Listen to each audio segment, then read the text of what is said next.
tayo'y di na nagkita.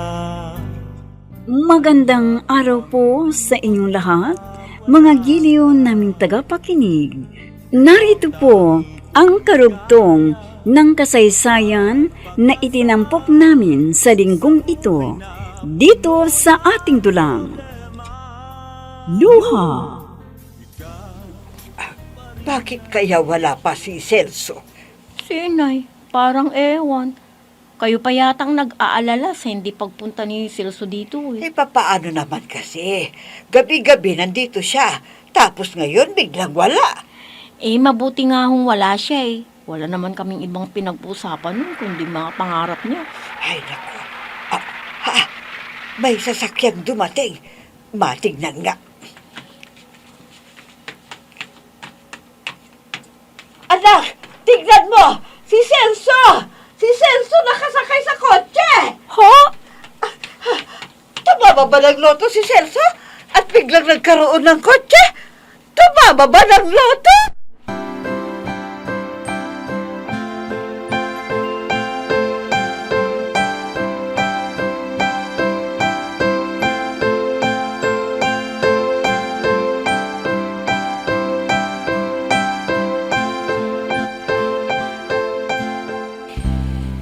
Ikinalulungkot ko pero may malalang sakit na ang anak ninyo. Ganun pa man, ay riresitahan ko kayo ng pain reliever na siyang iinumin ng anak ninyo para hindi siya makaramdam ng sakit. Nako, ang anak ko, may karamdaman nga pala siya. Paano ko ito sasabihin sa kanya? Paano? Kung noong hindi pa niya alam na may karamdaman siyang malubha, ay nawalan na ito ng pag-asa. Ngayon pa kaya na kumpirmado ng may malala siyang karamdaman. Ano ang gagawin ko? Ano?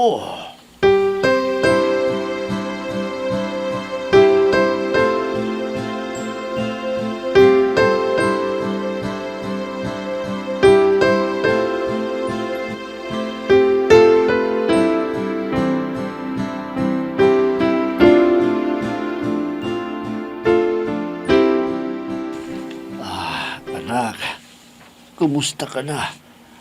Anong nararamdaman mo? Wala na po, Itay. Nainom mo na ba ang tableta na ibinigay ko sa'yo? Opo.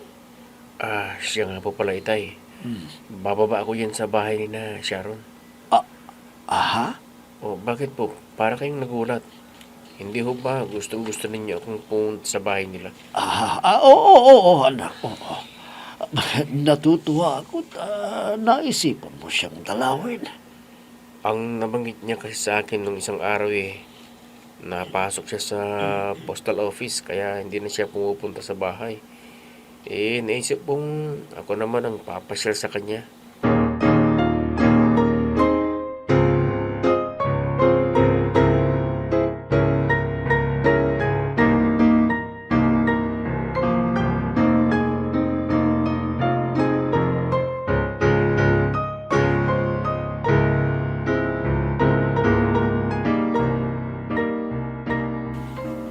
Oh, Celso!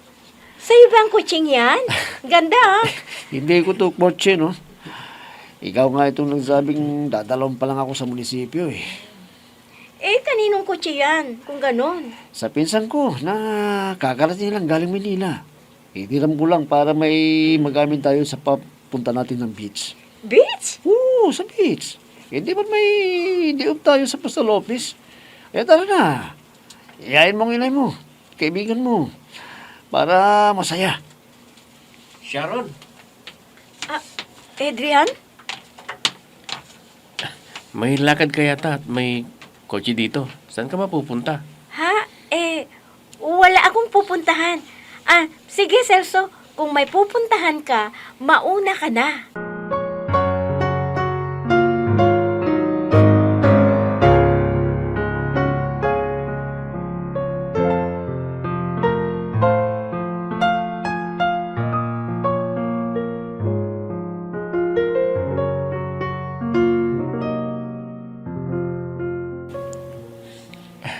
Ito ang gusto ko sa probinsya. Malayo sa maingay na sasakyan.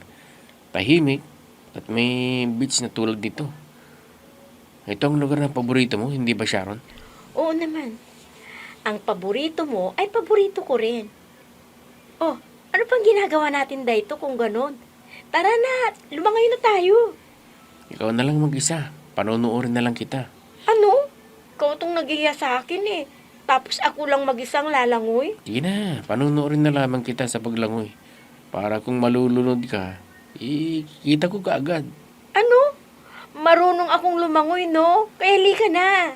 Sige na, lumusong ka na sa tubig. Para hindi sayang ang oras. At may uuwi na tayo.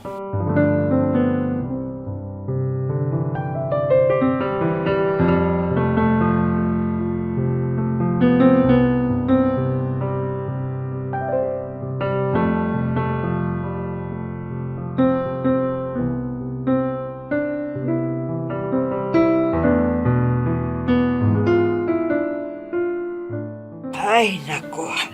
Alas 6 na nag-umaga pero hanggang ngayon, tulog pa rin ang anak ko. Mabuti na lang at day off niya ngayon. Kung hindi na naman siya makakakain ng almusal. Good morning, Inay. Oh, ang aga mo yatang nagising. Wala ka namang pasok ngayon ah. May pupuntahan po kasi kami ni Karen eh. Kaya po ako nagising ng maaga kahit di off ko. Ito nga po't naantok pa ako eh. Kaso, kailangan naming umalis. Ha?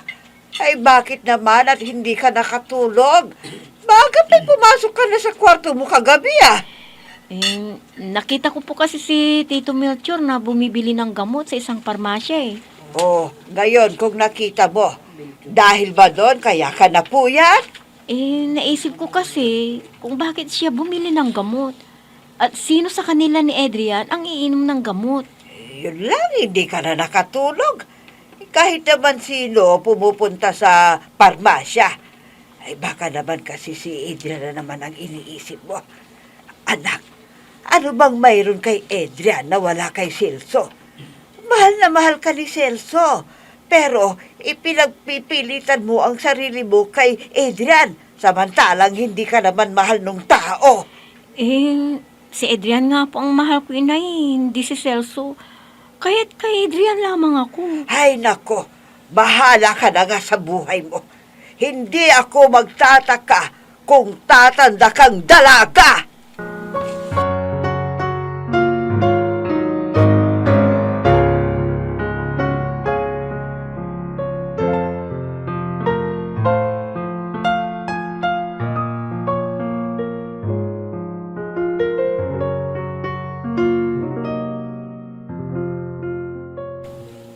Mabuti na lamang at may panahon pa kayo sa ganitong mga event. Akala ko nga hindi na kayo sasama eh. Pwede ba namang hindi ako sasama? Siyempre naman, ikaw yatang nagyaya. O ano, lumusong ka na sa tubig at panonoorin na lamang kita. Ayoko nga, at sa pagkakataong ito, hindi na ako papayag na ako lang mag-isang lulusong sa tubig. Kailangan kasama kita. Dahil kung hindi, iwan kita dito. Ha? O sige, oo na. Oo na.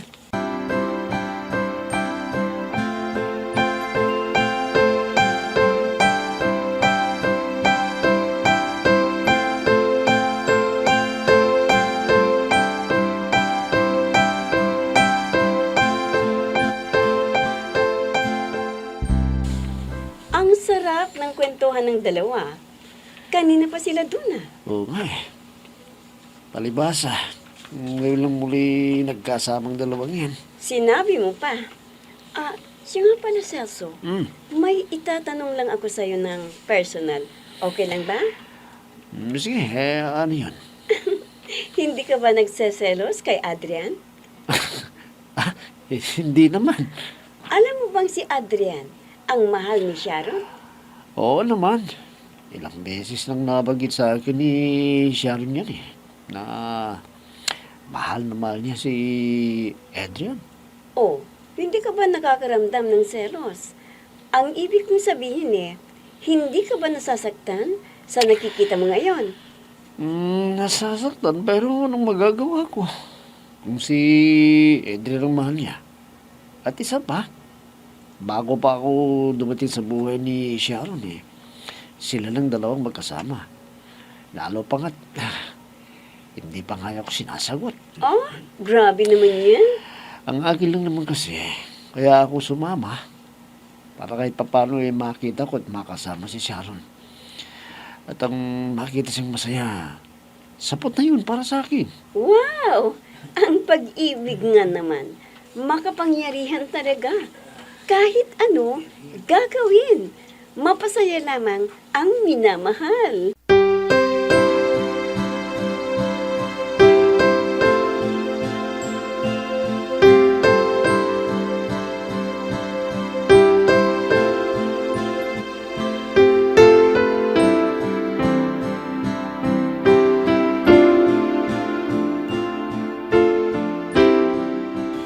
Oh, friend, dito na ako.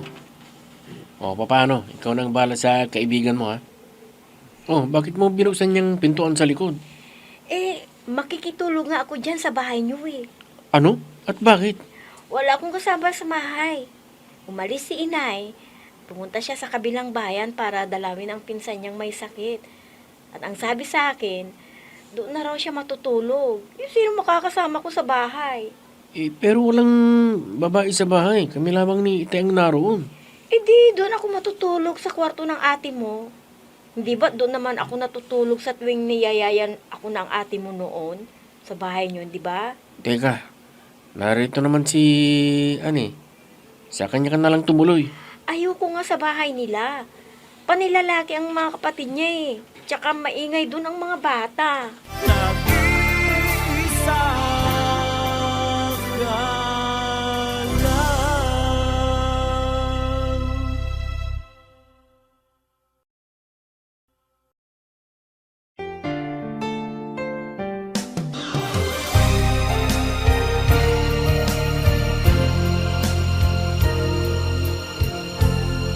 Magmula nang tayo'y di na nagkita, nadama ko ang Ano ba naman ang babaeng to? Bakit ba dito pa siya natulog? Adrian? Oh, bakit? Oh, ano pa bang ginagawa mo dito? Hinugasan ko lamang tong pinagkainan natin. At inayos ko ang mga kalat. Makalat kasing nagluto eh. Oh, wala ka nang ginagawa, hindi ba? Halika na dun sa sala at manood na tayo. Boring ako mag-isa dun eh. Ang lakas ng gabo ng dibdib ko. Paano ba to? Halika na kasi. Huwag kang mag-alala. Hindi kita pipikutin. Dapat ko na nga bang ipagtapat dito ang damdamin ko para sa kanya. Lalo't lagi niyang kasama. Adrian? Sumasakit na naman ang tiyan ko. Adrian? Bakit? Anong nangyayari sa'yo? Ha? Hindi dapat malaman ni Sharon na may kakaiba akong nararamdaman sa katawan ko. Adrian? Magsalita ka naman oh. Anong nangyayari sa'yo? Bakit ganyan ang mukha mo? May sakit ka ba? Ha? Wala. Inaantok lang siguro ako. Kaya hindi ko kaagad naiintindihan ang sinabi mo. O sige na, mauna na ako sa kwarto ko ha. At kung manunood ka pa ng TV, pakipatay na lang pag matutulog ka na rin. ikaw lang ang tanging mahal ko sa buong buhay kong ito. Pag-ibig ko'y tanging ikaw lamang, sa puso ko'y nag-iisa ka lang. Ano? Magkasama kayo sa isang bahay? Wala ulit nangyari? Yun na nga eh. Nainis na nga rin ako sa kanya eh. Hindi kaya bakla si Adrian? Di ah. Di sana, sinabi na sa akin noon pa. Malay mo, siyempre, mahihiyang ipagtapat nun sa iyo kung ano talaga ang gender niya, no? Bata pa kami ay magkaibigan na kami. Kaming dalawa ang naglalarong madalas eh. Di dapat sana ay sinabi na sa akin, kaya ay nahalata ko na. Pero hindi eh. Kasi lalaking lalaki siya. Bakit wala pa rin nangyayari sa inyo?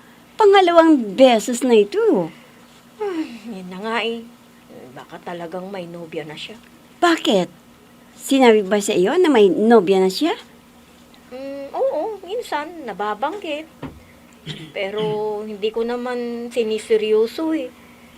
Lagi kasi niyang sinasabi, hindi pa raw panahon na umibig siya. Kaya hindi ko rin alam kung ano iisipin ko. Ang ibig sabihin lamang niyan ay hindi kanya mahal. Kaya hindi ito nagpapakita ng anumang motibo na gusto kanya.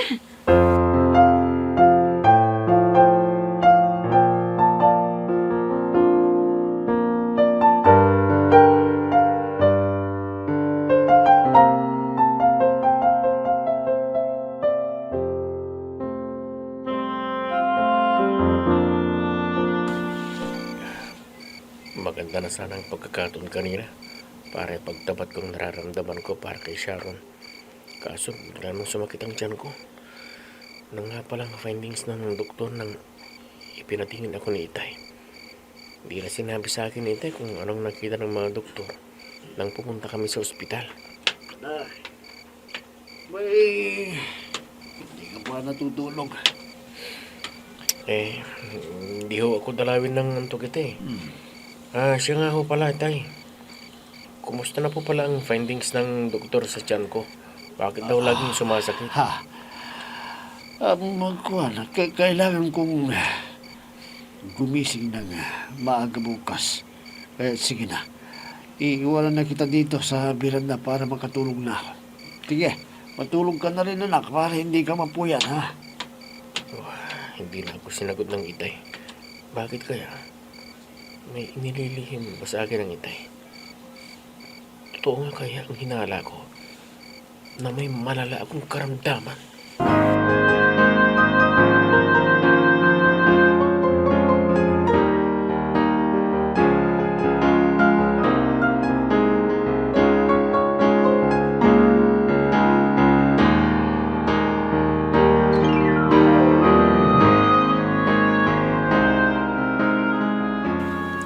Anong sabi mo? Matutulog ka kina Karen? Opo, doon po ako matutulog kina Karen dahil marami kaming pagkukwentuhan. Magkasama naman kayo sa trabaho Hindi ba kayo nagkakakwentuhan doon? Ay naku inay, magkasama nga po kami sa trabaho. Pero dahil sa tambak ng trabaho naming dalawa, ay hindi na kami nagkakakwentuhan pa ng matagal.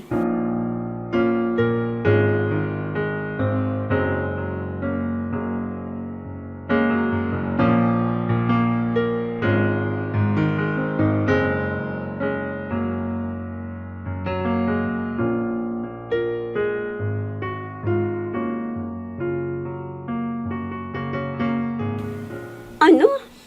Gusto mong matulog kina Adrian? Pero dito sa bahay, ang sinabi mong tutulugan mo? Ano naman ang masama doon? Dati naman tayong natutulog sa bawat bahay ng isa't isa noon Noon yun. Nang mga kabataan pa tayo. Kabataan pa naman tayo ngayon 22 lang kaya ako. Ano? Adult na tayong maituturing, no?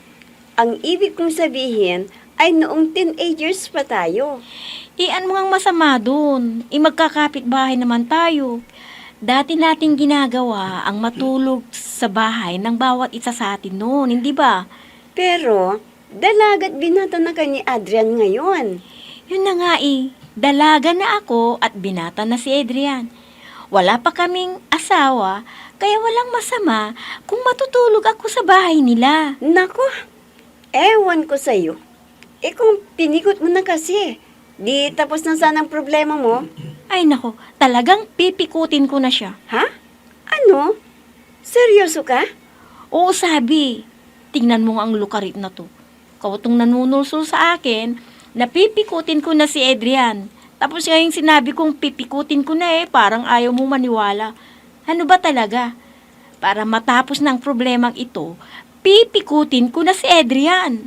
Yung totoo, pipikutin mo na ba si Adrian?